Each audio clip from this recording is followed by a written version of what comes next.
I'm going to talk to you about some things I've learned in my journey. Most from experience, some of them I heard in passing, many of them I'm still practicing, but all of them I do believe are true. Life is not easy. It is not. Don't try to make it that way. Life's not fair. It never was. It isn't now, and it won't ever be. Do not fall into the trap, the entitlement trap, of feeling like you're a victim. You are not. Get over it and get on with it. Now, when I was 15 years old, I had a very important person in my life come to me and say, "Who's your hero?" And I said, "I don't know, I got to think about that. Give me a couple of weeks." I come back 2 weeks later, this person comes up and says, "Who's your hero?" I said, "I thought about it. You know who it is?" I said, "It's me in 10 years. So I turned 25, 10 years later. That same person comes to me and goes, "So are you a hero?" And I was like, "Not even close." No. She said, "Why?" I said, "Because my hero is me at 35. So you see, every day, every week, every month, and every year of my life, my hero's always 10 years away. I'm never going to be my hero. I'm not going to attain that. I know I'm not. And that's just fine with me because that keeps me with somebody to keep on chasing." Unbelievable is the stupidest word in the dictionary. Should never come out of our mouths. Think about it. To say, "Oh wow, what an unbelievable play." It was an unbelievable book, an unbelievable film, an unbelievable act of courage.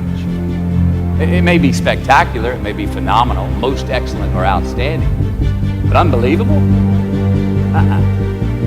Give others and yourself more credit. It just happened. You witnessed it. You just did it. Believe it.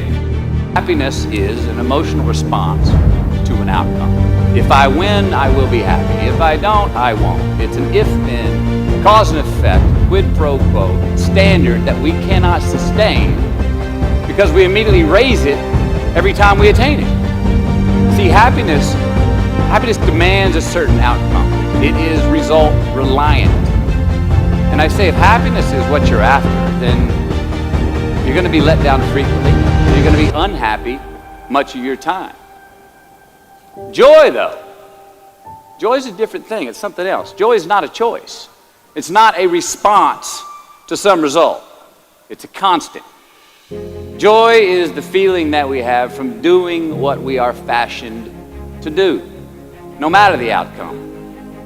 Now, personally, as an actor, I started enjoying my work and literally being more happy when I stopped trying to make the daily labor a means to a certain end. For example, I need this film to be a box office success. I need my performance to be acknowledged. I need the respect of my peers. All those are reasonable aspirations, but the truth is, as soon as the work, the daily making of the movie, the doing of the deed became the reward in itself for me, I got more box office, more accolades and respect than I ever had before. See, joy is always in process. It's under construction. It is in constant approach, alive and well in the doing of what we're fashioned to do and enjoying. The first step that leads to our identity in life is usually not, "I know who I am. I know who I am." That's not the first step. The first step's usually, "I know who I am not." Process of elimination. Defining ourselves by what we are not is the first step that leads us to really knowing who we are.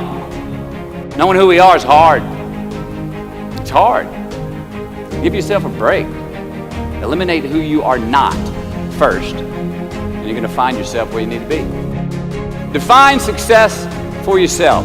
The question that we've got to ask ourselves is what success is to us, what success is to you. Continue to ask yourself that question. Now, your answer may change over time, and that's fine. But do yourself this favor. Whatever your answer is, don't choose anything that will jeopardize your soul. Prioritize who you are, who you want to be, and don't spend time with anything that antagonizes your character.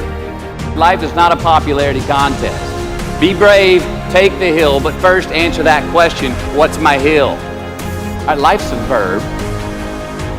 We try our best, we don't always do our best. Architecture is a verb as well. And since we are the architects of our own lives, let's study the habits, the practices, the routines that we have that lead to and feed our success, our joy, our honest pain, our laughter, our earned tears. Let's dissect that and give thanks for those things.